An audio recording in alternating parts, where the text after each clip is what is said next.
पहले प्रथम दिन की कथा में हमने श्रीमद् भागवत कथा सप्ताह ज्ञान यज्ञ, भागवत महात्म्य, भक्ति ज्ञान वैराग्य, गोकर्णोपाख्यान धुंधगारी और सुखदेव भगवान का जन्म, दूसरे दिन परीक्षित जन्म, परीक्षित श्राप और पितामह का मोह, चौथे दिन कृष्ण जन्मोत्सव और पांचवें दिन गोवर्धन पूजा, माखन चोरी की लीलाएं हुई। और आज कल रुक्मिणी विवाह था, आज सप्तम दिवस है। सप्तम दिवस में आज गोविंद की वे दीनहीन श्री सुदामा जी का चरित्र हम श्रवण करेंगे। उसके पहले भगवान के 16,108 विवाह जो हुए थे, हम वहीं से आज कथा प्रारंभ करते हैं।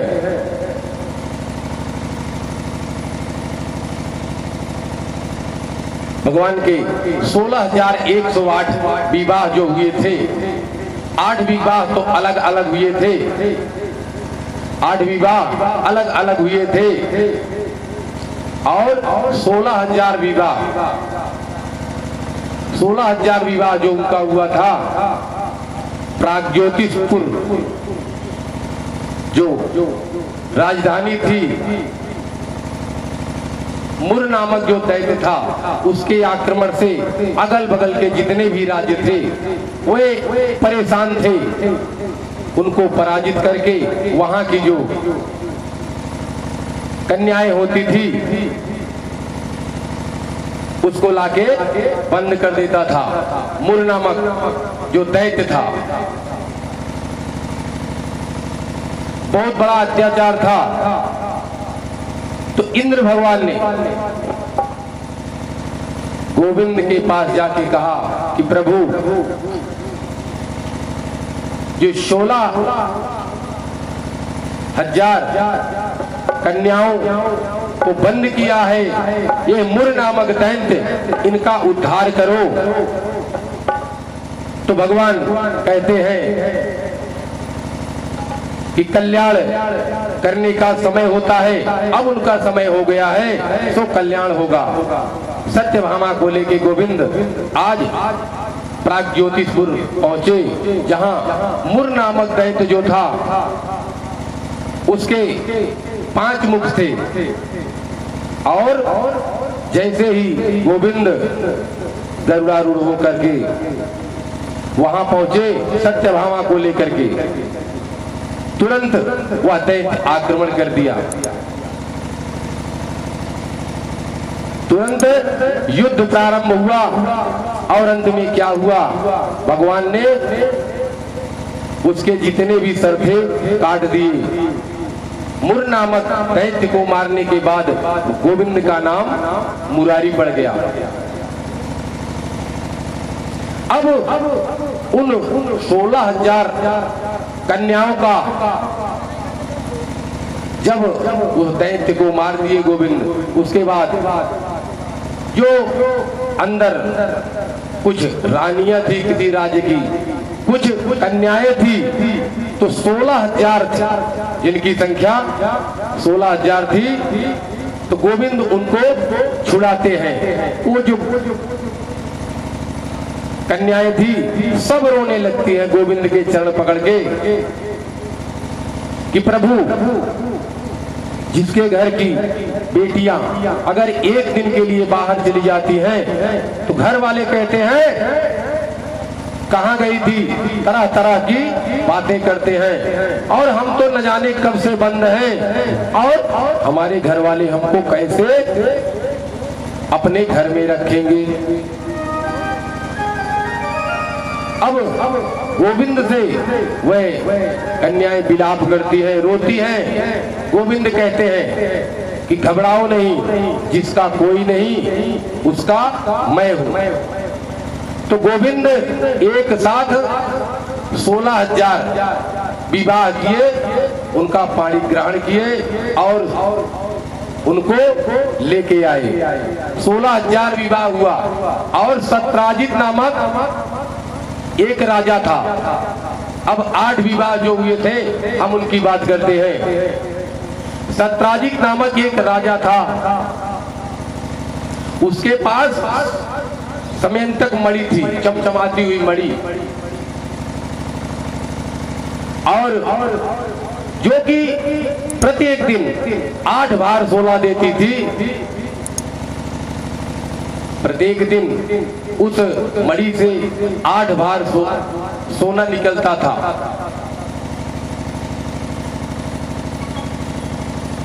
तो कुछ यदुवंशियों ने भगवान के लिए वह मणि मांगी, तो सत्राजित ने मना कर दिया। सत्राजित का भाई जब लौट के आया तो देखता है कि मणि वहां नहीं है। अब सत्राजित को यह शंका हो जाती है कि श्री कृष्ण भगवान ने उसकी मणि को चुरा लिया है। बहुत उलाहना देता है कि बालक था तो माखन चोरी करता था, गोपियों के कपड़े चुराता था, और अभी भी उसकी चोरी नहीं गई। गोविंद ने ही, वही श्री कृष्ण छलिया यह मणि चुरा लिया। लेकिन जब तक कोई प्रमाण ना हो तब तक विश्वास नहीं किया जाता कि श्री कृष्ण ने ही लिया है। सारी जनता में ये अफवाह हो गई कि वह जो मणि थी समयंतक श्री कृष्ण भगवान ने चुरा लिया है। अब भगवान कहते हैं राम राम, यह कलंक मैं अपने ऊपर नहीं लेता, अपने ऊपर नहीं ले सकता। तो उस मणि की खोज में अपनी बदनामी को बचाने के लिए जाते हैं जंगल में मणि की खोज में। तो ढूंढते ढूंढते जंगल में एक शेर मरा मिला,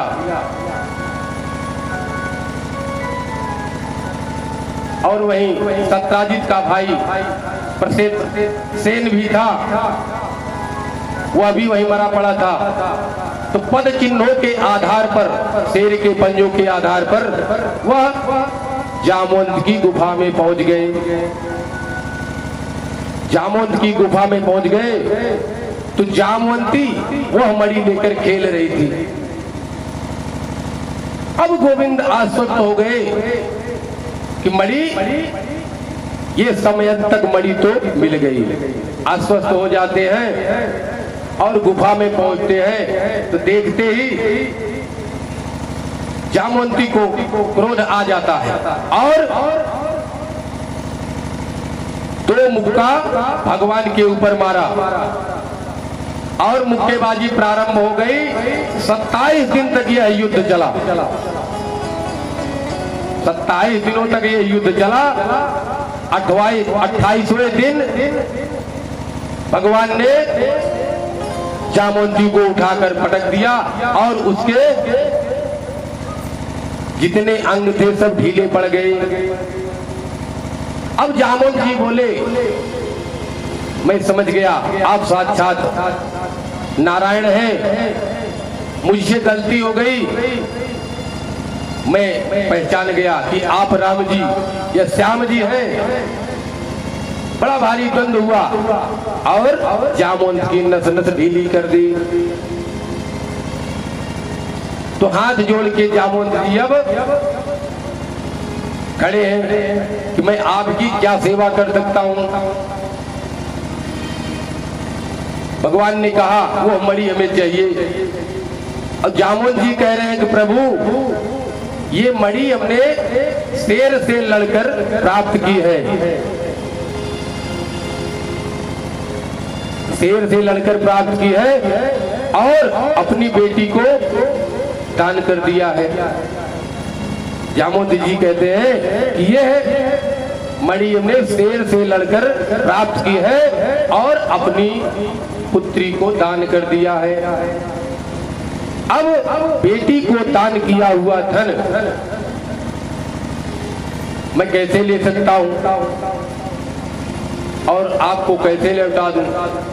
बेटी का धन पिता कभी नहीं लेता। भगवान बोले तो अब क्या करे? तो जामवंत जी बोले एक उपाय है, मेरी बेटी से विवाह कर लो।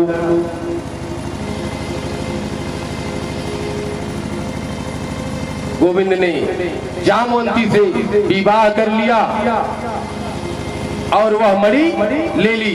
जो समाज में उनके खिलाफ हल्ला हो गया था, सत्राजित ने फैला दिया था कि गोविंद ने माखन चोर छलिया ने वो मणि चुराई है, तो उस हरी सभा में लाके लौटाते हैं। अब जितनी प्रजा थी फैल गया कि देखिए गोविंद के ऊपर ये कलंक लगा था और मैं खुद लाके लौटा दिए। अब जैसे चुनाव में किसी पक्ष में कोई आंकड़ा ज्यादा हो और तुरंत लहर बदल जाए।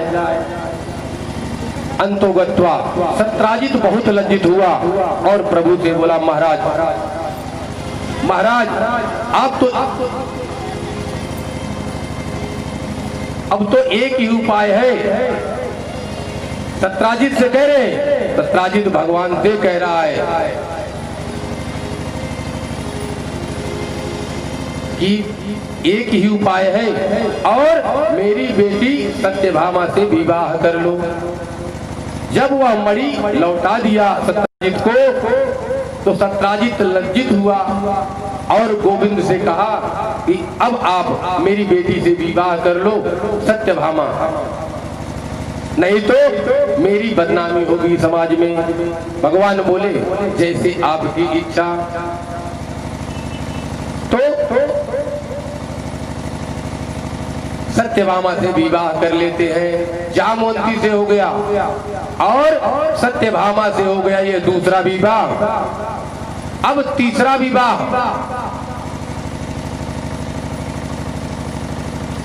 जमुना के किनारे कालिंदी प्रभु का स्मरण कर रही हैं, बैठी हैं, उन्हीं का स्मरण करती रहती हैं। यमुना के किनारे उनके मन में गोविंद बसे बैठे हैं और वे जिसके मन में बैठ जाते हैं। जैसे प्रहलाद को कृष्ण रूपी ग्रह ने जकड़ा तो अंत में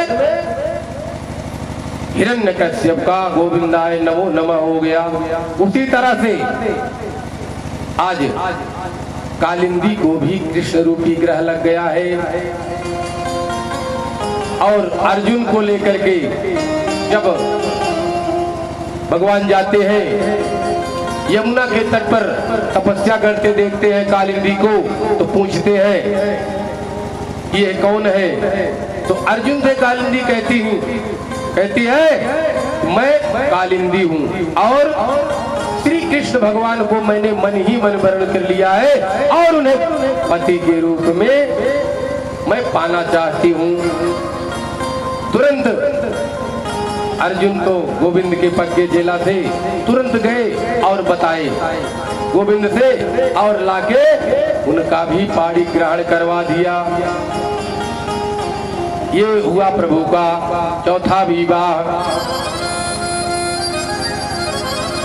और अब आगे हम बताते हैं, एक थे महाराज कौशल नरेश नग्नजित, जिनकी बेटी का नाम था सत्या देवी। राजा ने प्रतिज्ञा की थी कि 7 बैलों के झुंड को एक साथ जो कोई नाथ देगा उसी से मैं अपनी बेटी का विवाह करूंगा। 7 बैलों को एक साथ नाथना। एक बार बड़े बड़े वीर आए, बड़े बड़े वीरों ने प्रयास किया, लेकिन जब द्वारिकाधीश प्रभु पहुंचे तो 7 रूप बनाकर 7 बैलों को एक रस्सी में नाथ करके सत्या देवी के गले में वरमाला डाल दी। सत्या देवी के गले में वरमाला डाल दी।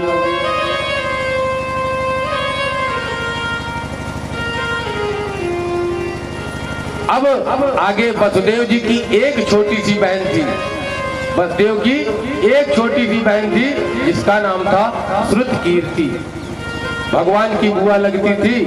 श्रुतकीर्ति कृष्ण से बड़ा स्नेह करती थी, बड़ा प्रेम करती थी और उनसे प्रगाढ़ संबंध बनाने के लिए अपनी बेटी भद्रा का विवाह द्वारिकाधीश के साथ संपन्न कर दिया।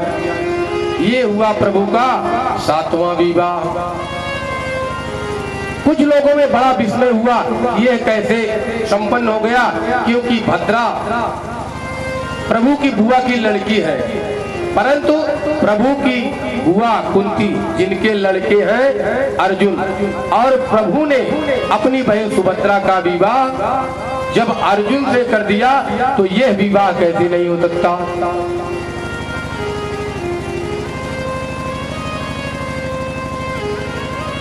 अब एक बार भगवान ने ऊपर चक्र में घूमती हुई मछली का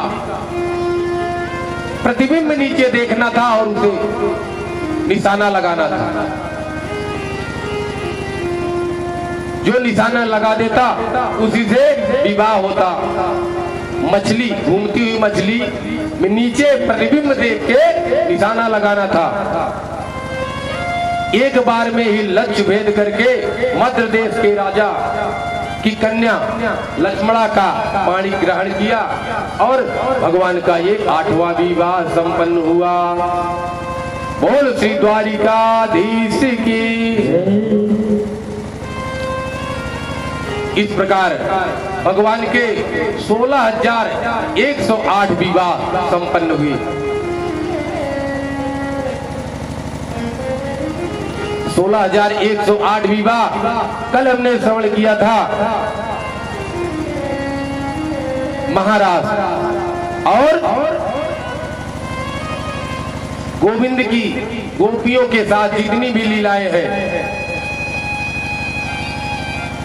महाराज गोविंद का ऐसा चरित्र है। गोप्य उवाच कि महाराज में जाने के लिए जिनका चीर हरण हो गया है उन्हीं की गति है, वही वे जा सकती है भगवान के महाराज में। और जब गोविंद बंसी बजाते हैं, कलकल कल्लोल करती हुई यमुना की धाराएं रुक जाती है, पाषाण खंड द्रवीभूत हो जाते हैं।